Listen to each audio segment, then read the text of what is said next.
තිත්ත ඇත්ත දෙවන කොටස ඔබහට තබන්නට මේ උදෑසන මම තීරණය කළේ ඔබගේ වටිනා ආත්මය මුලා නොවෙන්ටත් මුලා කරන්නන්ගෙන් ආරක්ෂා කර ගැනීමටත් උන්වහන්සේගේ වචනය තුළින්ම ඔබව දැනුවත් කිරීමටය. මෙම වචනය කිසිසේත් නොවටින්නේය. කාටද? ස්වාමින් වහන්සේම පවසනවා උන්වහන්සේගේ ලකුණු සහ පුදුම නොදඩුවොත් උඹලා මාව විශ්වාස නොකරන්නේය කියා. එහෙමනම් අප උන්වහන්සේව සොයනවද? ලකුණු සහ හාස්කම් පුදුම සොයනවද? උන්වහන්සේ අපට අවවාද කර තිබෙනවා. උන්වහන්සේ තුල ස්ථීර ඇදහිල්ල ඇති මනුෂ්‍යයා පමණක්ම ගැලවෙන්නේය කියලා. මෙම වචනය වටින්නේ ස්වාමින් වහන්සේව අවංකව, ශුද්ධ පැවැත්මට ප්‍රසන්න ස්වාමින් වහන්සේගේ රාජ්‍ය සුද්ධකම ඇතුව ඒ රාජ්‍යයට ඇතුල්වන්ට වීරිය දරන කොටසකට පමණක්ය. උන්වහන්සේගේ කටින් උන්වහන්සේ ප්‍රකාශ කරා මම නැවත එන විට ඇදහිල්ල සම්භවේද කියා. අපි ප්‍රවේශම් විය යුතු කාලයකි මෙය.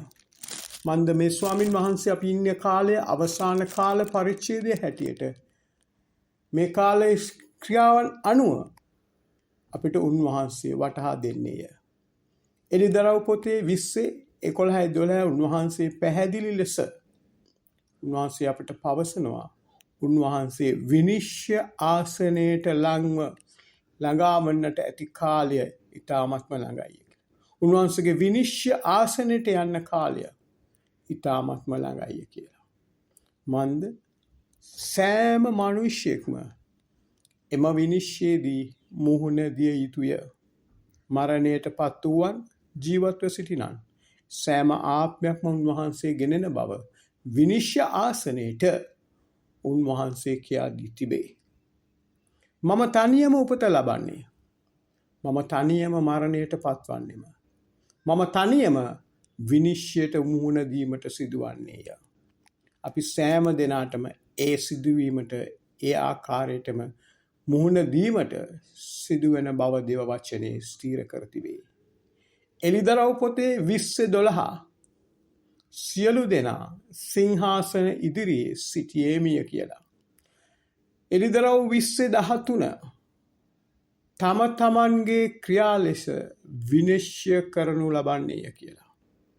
එළිදරව් 22:14 තමන් තමන්ගේ සලු සෝදා ගන්නා වූ අය ආශිර්වාද ලද්දෝය කියලා තියෙනවා.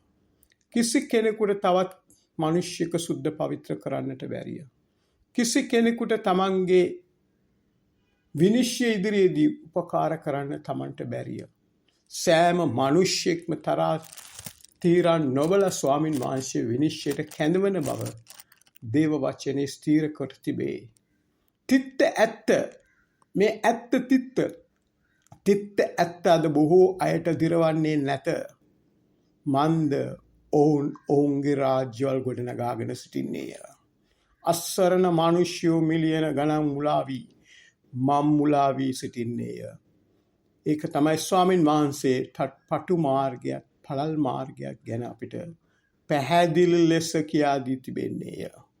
අපි ප්‍රවේශම් විය යුතු කාලයක් මේකය.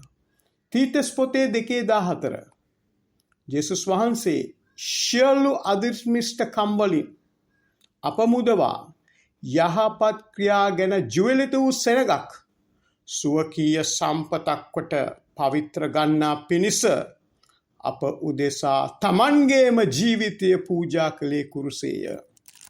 අපිව පවිත්‍ර කරන්න උන්වහන්සේ ජීවිතය පූජා කරා. අපි වෙනුවෙන් කවුරුවත් පූජා වුණේ නැත. ස්වාමින් වහන්සේම පූජා වෙලා ස්වාමින් වහන්සේම අද ආත්මයන් වහන්සේ තුලින් අපිට මඟ පෙන්වමින් සිටින්නේය. කිව නොහැකි කෙඳිරි, කිව නොහැකි කරදර ප්‍රශ්න වලට මුහුණ දෙමින් ශුද්ධ ආත්මයන් වහන්සේ අපිව ආරක්ෂා කරන බව දේව වචනේ උන්වහන්සේ සඳහන් කර තිබේ. යොහාන් පොතේ 4:48 උන්වහන්සේ මේක නැවතත් අපිට මතක් කරනවා. මම ලකුණුද පුදුමද එදා නොකළා නම් නුඹලා මාව විශ්වාස නොකරන්නේය. ලකුණු සහ පුදුම හාස්කම් පසුපස නොයන මනුෂ්‍යයා දෙවියන් වහන්සේ තුල උතුම් වස්තුවක් උන්වහන්සේගේ පුදුම ප්‍රේමණීය දරු කොටසක් කියලා දේව වචනය විග්‍රහ කරලා තියෙනවා. එවැනි මනුෂ්‍යයන් වීමට අපි සෑදී පෑදී සිටිය යුතුයි. මම්මුලා නොවිය යුතුයි.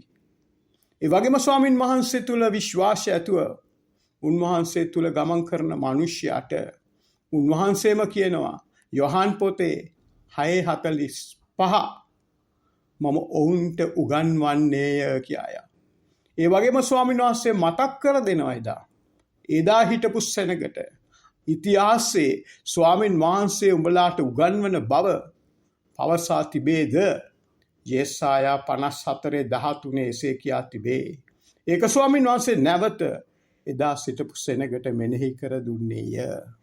යූදාස් පොතේ 20:21 පදවල කියනවා නුඹලාගේම ඊතා ශුද්ධ ඇදහිල්ල පිට නුඹලාම ගොඩනගා ගනිල්ලාය කියලා.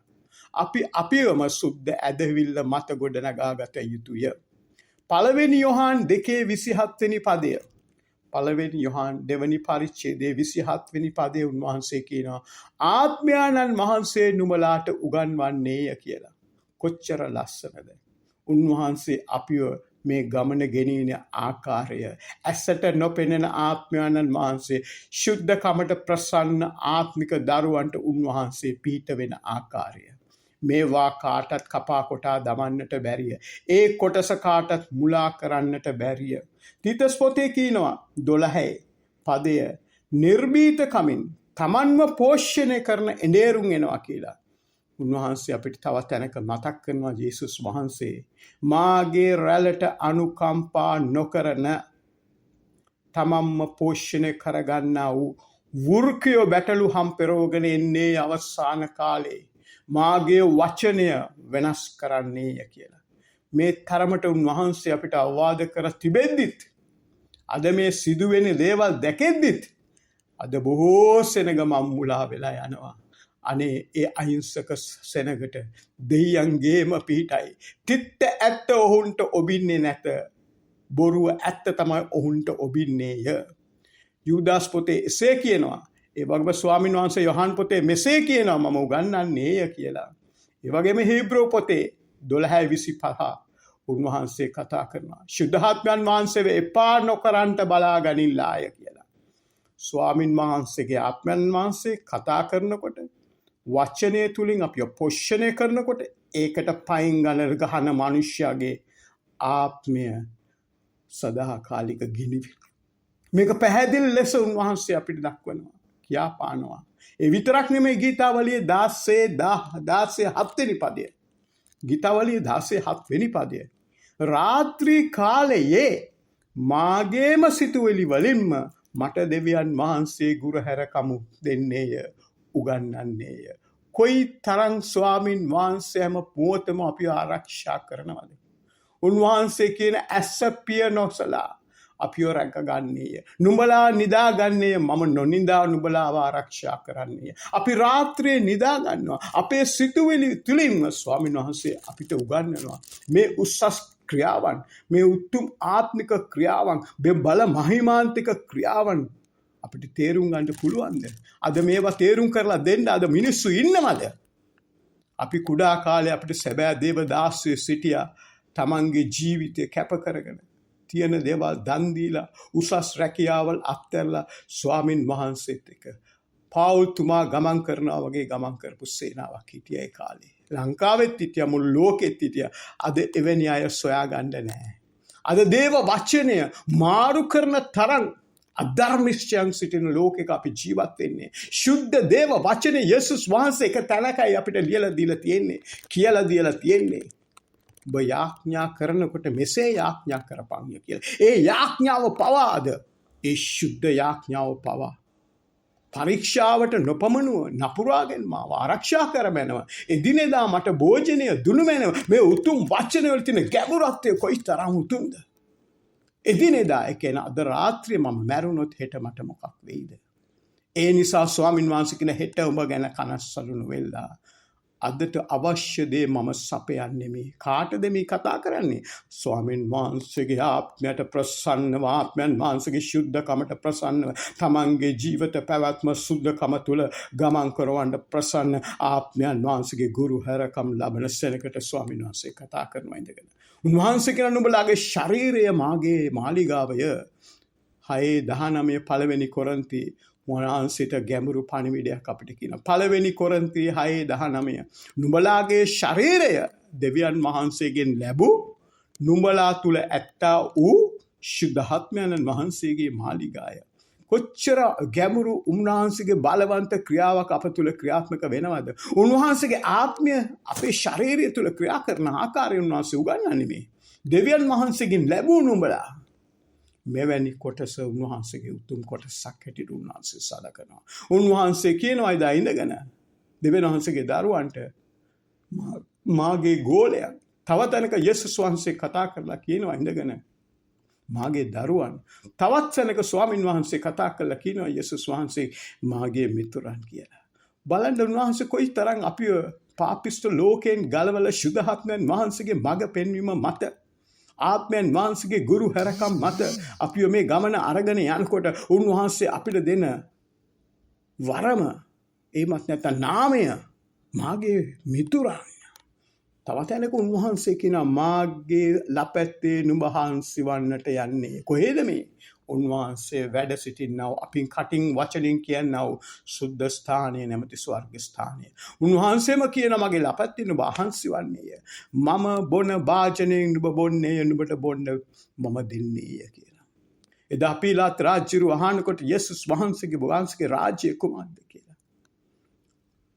ඔබට තේරෙන්නේ නෑ මම කිව්වට කියලා කියනවා මාගේ රාජ්‍ය පොළව නෙමෙයි මාගේ රාජ්‍ය ස්ථානය කියලා ස්වාමීන් වහන්සේ දෙවියන් වහන්සේගේ දරුවාට අදත් ඒ දේ කතා කරලා කියනවා මුලා නොවෙන්න අන්ධ නොවෙන්න මිනිස්සුන් යනවන් පාලේ යන්න එපා දැසන නැකිලා උන්වහන්සේට කතා කරන්න යේසුස් වහන්සේ ගෝලයන්ට දිමිදිරි පාන්දර කතා කරන හතරෙන් පාන්දර 4ට පෙර කතා කරලා කියන මට එක පැයක් උඹලාට යාඥා කරන්න බෑ මොකද්ද මේකෙන් අදහස් කරන්නේ මාත් එක්ක සම්බන්ධ වෙයක් මට කතා කරපන් ඔබේ ප්‍රශ්න මට කියපන් මම පිළිතුරු දෙන්නම් අද කරනවද පාන්දර 4ට පාන්දර 3:00ට නැගිටලා උන්වහන්සේට කන්නලව් කරනවද පැය 24න් පැය 23ක් තියාගන්න එක පැයක් මට දෙන්න උන්වහන්සේ මෙච්චර ගැඹුරු විදිහට අපි උගන්වලා දේව වචනේ අපිට පොතක් වගේ සකස් කරලා දීලා තිනවා ඒක උස්සගෙන හැම තැනම යනවා මම්මුලා උච්ච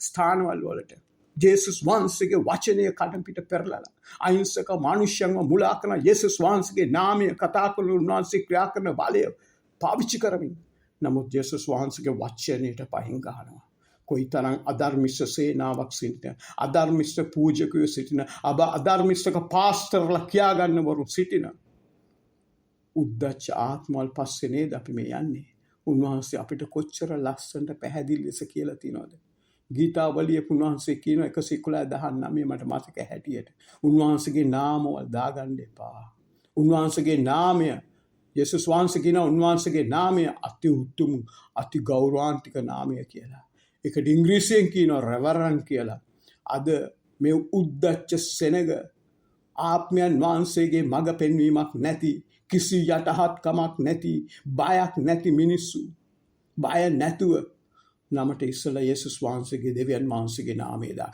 යේසුස් වහන්සේ පවා බය වුණා කතනක කියනවා මම නෙමෙයි දෙවියන් වහන්සේ ඒ අවස්ථාවේ උන්වහන්සේ යේසුස් වහන්සේ ශරීරයෙන් මනුෂ්‍යයන් තුළ සිටින නිසා ඒ නාමය දෙවියන් වහන්සේට අයිති ඒ තරම් ස්වාමීන් වහන්සේ අපිට පැහැදිලි ලෙස මේවා කියලා දීලා තිනවා බය නැතුව අදේ නාමවල දාගෙන ඉඳගෙන නමට ඉස්සර රෙවරන්ට් ඩොක්ටර් කියයි ප්‍රොෆෙසර් කියයි අනේ ස්වාමීන් වහන්සේ අඬනවා නොවේද උන්වහන්සේ අඬනවා නොවේද උන්වහන්සේ කතා කරලා කියනවා නේද මං වගේ කුඩා දරුවෙක් වෑම් මං වගේ යටහත් වෑම් කුඩා දරුවෙක් යටහත් වෙන ආකාරයෙන් ඔබ යටහත් යන් ස්වාමීන් වහන්සේගේ රාජ්‍ය දකින්න ඕනේ නම් උද්දච්චකම් උඩල්කුකම් ස්වාමීන් වහන්සේ ඔබින්නේ නැහැ. ස්වර්ගයේ රාජ්‍යයට යන්න වටින්නේ නැහැ. ඒවා ස්වාමීන් වහන්සේට අයිති ස්වර්ග රාජ්‍යයට අයිති දේවල් නෙමෙයි. ඒවා යක්ෂ අසුද්ධ ආත්ම වලට අයිති දේවල් අප තුල තියෙනකොට අපි කොහොමද ස්වාමීන් වහන්සේගේ රාජ්‍යයට සුදුසුකම් ලබන්නේ?